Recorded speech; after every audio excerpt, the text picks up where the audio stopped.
அவர்களே. சிவாச்சாரியன்னா ஒரே சிவாச்சாரியன்னு இல்லை, வேலூரில் நம்ம சிவாச்சாரியன்னா எங்களுக்கு தெரிஞ்சவரே மதன் சிவாச்சாரியர். ஏன்னா நீ இல்லாமல் கும்பாபிஷேகம் கிடையாது, நீ இல்லாமல் வேலூரில் எந்த மங்களகரமான நிகழ்ச்சிகள் இல்லை. அந்த அளவுக்கு சிவாச்சாரியர்கள் மத்தியில் ஒரு சூப்பர் ஸ்டாராக இருக்கார் மதன் சிவாச்சாரியர். அம்பாளுடைய ஆசீர்வாதம் இளமையில், அதாவது இளமையில் வளமையாக இருந்தாலும் வலிமையாக இருந்தாலும் கூட புலமையாக இருந்தாலும் கூட அடுத்தவர்களுக்கு உதவி செய்ய வேண்டும் என்று ஒரு நல்ல எண்ணம், பிறரை உயர்த்தி பார்க்க வேண்டும் என்கிற நல்ல எண்ணம், அந்த எண்ணம் இருப்பதனால்தான் இவரை தேடி நிறைய நண்பர்கள் வருகிறார்கள், இவரை தேடி பல நிகழ்வுகள் வருகிறது. இவர் முன்னிருந்து நடத்தினா ஆச்சார விதிகள், ஆகம விதிகள், இந்த வேத விற்பனைகளுடைய பயிற்சி வழியிலே அந்த பாதையிலே பயணிக்கின்ற ஒரு பாசமிகு சிவாச்சாரியர், அருமை மதன் சிவாச்சாரியர். வேலூர் கண்டோன்மெண்ட் ரயில்வே ஸ்டேஷன் பக்கத்தில் இருக்கிற மிகவும் புகழ்பெற்ற கருமாரியம்மன், கண்ணிலுள்ளால் கருமாரியம்மன், காக்கின்ற காவல் தெய்வம். இந்த கோவிலை நிர்வாகம் செய்தவர் அருமை அண்ணன் வேலூர் சட்டமன்ற உறுப்பினர் மரியாதைக்குரிய அன்பிற்கினிய கார்த்திகேயன் அவர்கள். அவருடைய சீரிய தலைமையில் எவ்வளோ அழகாக மிக சுத்தமாக பராமரிக்கப்படுகிற சில ஆலயங்களிலே இந்த ஆலயம் ஒரு மிக முக்கியமான ஆலயம். லட்சக்கணக்கான பக்தர்கள், நீங்கள் நவராத்திரி விழாவில் ஆகட்டும், நம்ம ஆடி மாதம் பார்த்தீங்கன்னா 5 வெள்ளியும் அப்படிப்பட்ட ஒரு ஜன சமுத்திரத்தில் தான் அம்பிகையினுடைய அருளாட்சி நடக்கிறது.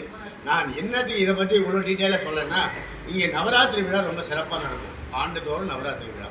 இன்றைக்கு நவராத்திரி விழாவை ஏன் இவ்வளோ சிறப்பாக கொண்டாடுறோம்? அம்மன் ஆலயத்தில் மட்டும்தானா, மற்ற வைணவ ஆலயங்களில் கொண்டாடுறாங்களா? நவராத்திரியுடைய விசேஷம் என்ன, 9 நாள்களுடைய விசேஷம் என்ன, 3 அந்த சக்திகளுடைய உருவமாக நம்ம மகிஷாசுரமர்த்தினி வணங்குறோம்னு சொல்கிறோம். இதை பற்றி டீட்டெயிலெல்லாம் மிக ஆழமாக அனுபவித்து சொல்லக்கூடிய ஆற்றல் மிகுந்த அருமை நண்பர் மதன் சிவாச்சாரிய அவர்களிடத்திலே இந்த பொறுப்பை ஒப்படைக்கிறேன். நீங்கள் தான் இப்போ நவராத்திரி பற்றி சொல்லணும். எல்லா விஷயத்தையும் இவரே சிறப்பாக சொல்வார். சொல் வேந்தர் தான் இவர், நம்ம லட்சுமிபதி வந்து. ஏன்னா எளிமை, அவர் சொன்னார் பாருங்க, அந்த எளிமைக்கு எடுத்துக்காட்டே இவர் தான். எவ்வளோ கவிஞர்னா இன்னைக்கு காலகட்டத்தில் எவ்வளோ பேர் எவ்வளோ வேறு மாதிரி நிலையில் போயிட்டுருக்காங்க. ஆனால் கவிஞர்லேயே ரொம்ப ஒரு சாதாரணமாக எல்லாருக்கும் எல்லாத்தையும் சேர்க்கக்கூடிய ஒரு கவிஞராக இவரும் ஒரு எளிமையாக இருக்கக்கூடிய லட்சுமிபதிக்கு வணக்கம். நமது எல்லா ஆலயங்களை பற்றி நிறைய புகழ் சொல்லிப்பட்டு இருக்கின்றார். வேலூரில் பார்த்திங்கன்னா இவர் எல்லா விஐபி கூட இருப்பார். ஒருத்தர் இல்லை, நம்ம விஐடிலேருந்து ஆரம்பித்து ஒரு விஐபி கூட இவருக்கு அருகாமையில் இருக்காமல் இருக்க மாட்டார். எந்த நிகழ்ச்சியாக இருந்தாலும் விஐபிங்களுக்கெல்லாம் நெருக்கமாக இருக்கக்கூடிய இவர் வந்து அதை ஒரு பெரிதாக காட்டிக்கொள்ளாமல் என்ன மாதிரி ஒரு அடியனையும் இந்த ஒரு வாய்ப்பு கொடுத்து இந்த அவர் வச்சிருக்க அந்த பாலார் யூடியூப் சேனல் மூலியமாக 4 பேருக்கு இதை தெரிவிக்க இருக்கின்றார். முக்கியமாக நவராத்திரி பற்றி சொல்லுங்கன்னாரு. நவராத்திரி என்பது ரொம்ப விசேஷமான அம்பாளுக்கு மட்டுமே செய்யக்கூடிய ஒரு நிகழ்ச்சி இந்த நவராத்திரி. ஒவ்வொரு சுவாமிக்கும் ஒவ்வொரு விசேஷம் இருக்குது. சிவபெருமான்னா சிவராத்திரி, அதே மாதிரி விநாயகர் பெருமானுக்கு விநாயகர் சதுர்த்தி, அதே மாதிரி முருகப்பெருமானுக்கு சஷ்டி 6 நாள், அதே மாதிரி அம்பாளுக்கு நவராத்திரி 9 நாள். சில பேர் முருகப்பெருமான் 6 நாள்லேயே முடிச்சிடுறாரு, சிவபெருமான் ஒரே நாளில் 4 ராத்திரி சிவராத்திரி கொண்டாடிடுறாரு.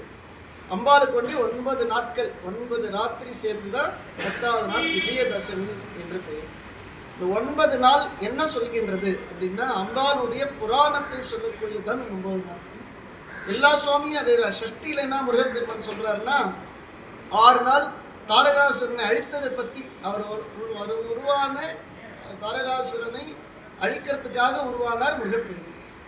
அது மாதிரி மகிஷாசுரனை அழிக்கிறதுக்காக உருவானார் துர்காதேவி. இந்த யார் அரக்கண்களை அழிக்கக்கூடிய ஒரு சக்தி உடையதோ அதுக்காக சுவாமி அந்தந்த நேரத்தில் ஒரு அவதாரம் எடுப்பார். அது மாதிரி தேவி மகாத்மியம் என்று சொல்லக்கூடிய ஒரு 700 ஸ்லோகங்கள், அது வந்து அம்பாள் பற்றிய புராணத்தை சொல்லக்கூடிய ஸ்லோகம். இந்த மாதிரி தேவி மகாத்மி போன்ற நூல்களை தமிழில் யாருமே எழுதுகிற மாதிரியோ மொழிபெயர்த்தோ அந்த எளிமையான வார்த்தைகளில் என்ன அடங்கியிருக்குன்னு எங்களுக்கு தெரியாது. இப்போ லலிதா கூடிய சீக்கிரம் உங்களை மாதிரி தமிழ் புலவர்கள்லாம் அதை உங்களுடைய தலைமையில உங்கள் சித்தப்பா பெரிய ஒரு குருக்களை ஆரம்பிக்க போகிறாரு. ஏற்கனவே அவர் சொல்லி 1 வருஷம் ஆச்சு. இப்படி ஆரம்பித்து இப்போ லலிதா சகஸ்ரநாமம், தேவி மகாத்மியம் இதெல்லாம் நம்ம சொல்கிறோம் பேரோடு. சரி, எங்களுக்கு ஆனால் எல்லாருக்கும் அந்த மந்திரம் ஒன்றே தெரியும். தேவி மகாத்மியத்துலன்னா சர்வமங்கல மாங்கல்யே ஸ்ரீ சர்வார்த்த சாதிகே சரண்யே திரேபியே கௌரி நாராயணி நமோஸ்துதே அப்படின்னு சொல்லக்கூடிய மந்திரமே இந்த தேவி மகாத்மியத்தில் தான். அப்பேற்பட்ட 700 ஸ்லோகம். இந்த மாதிரி சர்வமங்கல மாங்கல்யே எப்படி ஒரு ஸ்லோகம் இருக்குங்க, அது மாதிரி மொத்தம் 700 ஸ்லோகம். திருக்குறள் எப்படி 1333 அது மாதிரி ஒவ்வொரு விஷயங்களுக்கு எத்தனை எண்ணிக்கை இருக்கோ அது மாதிரி இந்த தேவி புராணத்தில் மொத்தம் 700 ஸ்லோகங்கள். அந்த 700 ஸ்லோகங்களில் அம்பாள் எதுக்காக உருவானால், எதைக்காக அழித்தால், ஒரு எல்லாத்துக்கும் 3 தேவை இல்லையா? படைத்தல், காத்தல், அழித்தல். அது மாதிரி தேவி புராணத்தில் முதல்ல அம்பாள் எதுக்கு உருவானால், எதை அழித்தால் எதை காத்தால் அப்படின்னு சொல்லக்கூடியதுதான் இந்த தேவி மகாத்மியம். அந்த 9 நாளும் 3 நாள் துர்கா தேவி, 3 நாள் லக்ஷ்மி, 3 நாள் சரஸ்வதி. துர்கை என்றால் அழிக்கிறது, சரஸ்வதி என்றால் ஞானத்தை கொடுக்கிறது, லக்ஷ்மி என்றால் செல்வத்தை கொடுக்கிறது. இந்த 3த்தையும் ஒன்று சேர இந்த நவராத்திரி விரதம் இருந்தால் கிடைக்கும். நம்மளுடைய கெட்ட எண்ணங்கள், கெட்ட விஷயங்கள்லாம் அழிந்து நல்ல விஷயங்களை கொடுக்கக்கூடிய ஞானத்தை பெற்று தேவையான செல்வத்தை கொடுக்கக்கூடிய ஒரு பெரிய வைபவம் இந்த நவராத்திரி. அந்த நவராத்திரியில் முதல் 3 நாளுக்கு துர்கை. இன்னைக்கு என்ன காலகட்டத்தில் என்ன 9 நவராத்திரிக்கு உண்டான தேவதைகளை அலங்காரம் செய்வார்கள். இன்றைக்கு அதிலே கொஞ்சம் மாறுபட்டு மக்களுக்கு பிரியமான லக்ஷ்மி, மக்களுக்கு பிரியமான துர்கைகள், வராகி. ஆமாம், வராகி அந்த சப்த மாத்தால. ஆனால் வாராகியும் சப்த மாத்தால ஒன்று தான் எல்லா நேரத்தையும். இப்போ ஒன்று இல்லை. இப்போ செல்லியம்மன் கோயில் போனீங்கன்னா பின்னாடி 7 பேர் இருப்பாங்க, அதில் வாராகி இருந்தாங்க. எல்லா சப்த மாதா புராண கோயிலையும் வாராகி 7 பேரோட ஒன்றா இருந்தாங்க. இப்போ வாராகிக்கு சத்துருங்களை நீக்கக்கூடிய சக்தி அதிகமாக இருக்குது. ஏன்னா வாராகியின் முகமே பூமியை தோண்டக்கூடிய முகம்.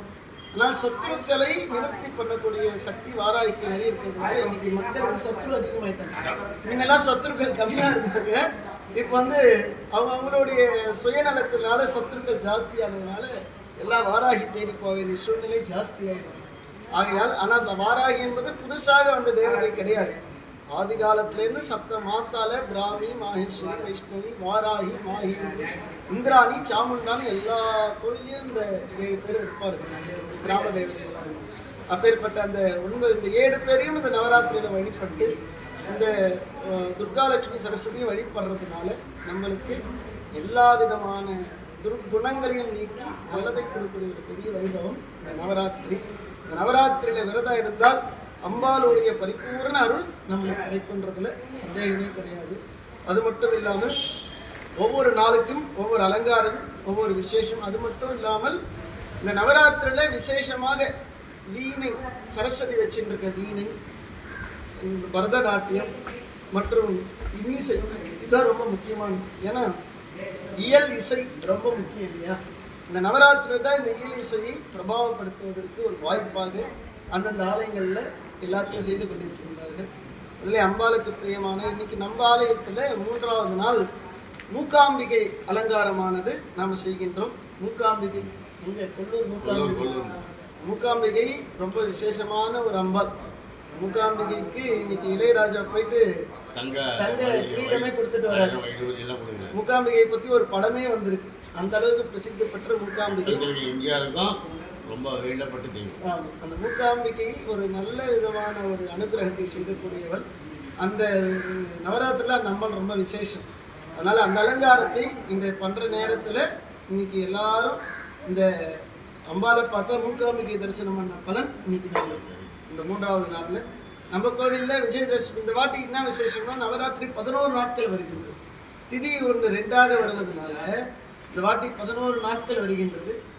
எப்பயுமே விஜயதசமி அன்னைக்கு தான் பார்வேட்டை உற்சவம்னு ஒன்று பண்ணுவோம். பார்வேட்டைன்னா அம்பாள் ஊரை சுற்றி அம்புனால அந்த அரக்கனை அடித்து அந்த விஜயத்தை பண்ண நாள் இந்த 10வது விஜயதசமி. அதனால நாம் எந்த விஷயங்களும் விஜயதசமி அன்னைக்கு தொடங்கினா அந்த விஷயம் வெற்றி அடையும். அதனால படிப்பு விஜயதசமி அன்னைக்கு தொடங்கினார்கள். எழுத்துக்களை எழுதுறது விஜயதசமி அன்னைக்கு தொடங்கினார்கள். ஏன்னா ஒரு தொழில் விஜயதசமி அன்னைக்கு தொடங்கினாங்க. வண்டி வாங்குறது விஜயதசமி அன்னைக்கு. இந்த மாதிரி விஜயதசமி அன்னைக்கு எது தொடர்ந்தாலும் வெற்றி தான். ஆகையால் அந்த வெற்றி கொடுக்கக்கூடிய நவராத்திரியாக எல்லாருக்கும் அமைய வேண்டும். அம்பாளுடைய அருள்னால எல்லாருக்கும் எல்லா சௌக்கியத்தையும் தரணும். முடிந்தால் எல்லாரும் வேலூர் தேவி கருமாரியம்மன் ஆலயத்துக்கு வாருங்கள். இந்த நவராத்திரி நிகழ்ச்சியை கண்டுகளிங்கள். இந்த லட்சுமிபதி ஐயா இல்லைன்னா அடிக்கடி வீடியோ போட்டுருக்காரு. அவருக்கு ஒரே கவலை என்னன்னு கேட்டால் எல்லாத்தையும் நாம் செய்கிறோம், நம்மளுக்கு உண்டான அங்கீகாரத்தை வேறொரு மக்கள் கொடுக்க மாட்டேங்கிறார்கள் அப்படின்ற ஒரு கஷ்டம் அவருக்கு இருக்கின்றது. எப்பயுமே விஷயம் இருக்கிறவங்களுக்கெல்லாம் அங்கீகாரம் இந்த கலியுகத்தில் ரொம்ப கம்மி. ஆகையால் அதை பற்றி நான் சொல்வதுன்னா அதை நீங்கள் பொருட்படுத்தாதீர்கள். நம்ம கொடுக்க வேண்டியது விஷயத்தை, வாங்கிக்க வேண்டியது அவங்களுக்கு. இப்போது சுவாமி யாருன்னா கும்பலன்னா சுவாமிக்கு நஷ்டமா பக்தர்களுக்கு நஷ்டமா? அது மாதிரி கவிஞர்களை நம்ம பாராட்டலைன்னா, கவிஞர்களை போட்டுறோன்னா கவிஞர்களுக்கு அது கஷ்டம் கிடையாது, அதை பெறாதவர்களுக்கு தான் கஷ்டம். ஆகையால் அந்த ஒரு இந்த நவராத்திரியும் அவருக்கு உண்டான எல்லா ஜெயமும் ஏற்படணும்னு இந்த நேரத்தில் அம்பாவை பிரார்த்தனை செய்து கொண்டு இன்னும் சிறப்பாக ஒவ்வொரு வேலை எப்போ நேரம் கிடைக்குதோ அப்பப்போ உங்ககிட்ட வீடியோ எடுத்து மக்களுக்கு போட்டுக்கிறது காரணமே நிறைய பேர் இப்போ நவராத்திரி சொல்லிட்டு போகிறாம விஜயதசமியோட விசேஷம் தெரியாது. அதை பற்றி நீங்கள் ரொம்ப அழகாக சொன்னீங்க, எளிமையாக சொன்னீங்க, இனிமையாக சொன்னீங்க. ஏன்னு கேட்டிங்கன்னா அதனோடவே இந்த தெய்வத்தை தீண்டி தொட்டு அதை அபிஷேகம் அலங்காரம் செய்ய வாய்ப்பை கடவுள் கொடுத்தாங்க. அதனால் கடவுளின் தூதுவர்களாகத்தான் நான் உங்களை பார்க்கிறோம். ஏன்னா சுந்தரருடைய வழிவந்தவர்கள் நீங்கள். சுந்தரமூர்த்தி நாயனார் நாங்கள் அவருடைய ரசிகர் மன்றத்தினுடைய மாநில தலைவர் நாங்கள் அப்படின்னு எனக்குள்ள சொல்லிக்குவேன். ஜலகண்டேஸ்வரர் கோயில் ஆலயத்தினுடைய தலைமை குருக்கள் கனக சண்முகம் மறைஞ்சிட்டார். ஆனாலும் மறைந்தாலும் அவர் சொல்லுவேன், நான் அகில உலக சுந்தர ரசிகர் மன்ற தலைவர். ஏன்னா எல்லோருக்கும் அந்த பாக்கியம் கிடைக்காதுல்ல. கருவறை உள்ள நம்ம போக முடியாது. ஆனால் கருவறைக்கு சென்று அம்பாளை தொட்டு நாங்கள் அதை ஒரு பெரிய வாய்ப்பாக தான் நினைக்கிறோம், பெரிய பாக்கியமாக தான் நினைக்கிறோம். ஏன்னா எல்லாருக்கும் எல்லாத்தையும் கடவுள் கொடுத்துட மாட்டேங்கிறார். எல்லாருக்குமே ஒவ்வொரு நிலையில ஒவ்வொரு விதமான அனுகிரகம். இந்த பிறப்பில் எங்களுக்கு இந்த ஒரு பாக்கியத்தை கொடுத்துருக்காங்க. எல்லாருக்கும் அந்த பாக்கியம் கிடைக்கணும்னு அம்பாவை நாங்கள் வேண்டிக்கணும். எல்லாரும் நல்ல நிலையில் அம்பாளுக்கு இருக்கணும்னு பிரார்த்தனை பண்ணிட்டு இன்னும் எல்லாரும் எப்போ நேரம் கிடைக்குதோ இன்னும் ஒரு 6 நாட்கள் நவராத்திரி இருக்கின்றது. வந்து தேவி கருமாலயம்மனை வழிபடுமாறு நம்ம லட்சுமிபதி ஐயா கிட்ட இருக்கின்ற யூடியூப் பாலார் சேனல் மூலியமாக அனைவரும் பிரார்த்தனை செய்கின்றோம்.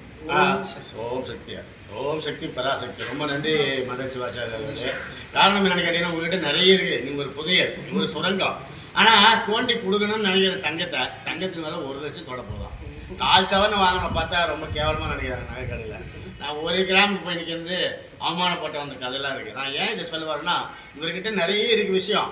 வாங்கி உங்ககிட்ட கொடுக்கணும்னு நினைக்கிறேன். இந்த யூடியூப்பில் மட்டும் அவர் 5 நிமிஷம் 10 நிமிஷம் பேசினாவே பார்க்க மாட்டேங்கிறீங்க.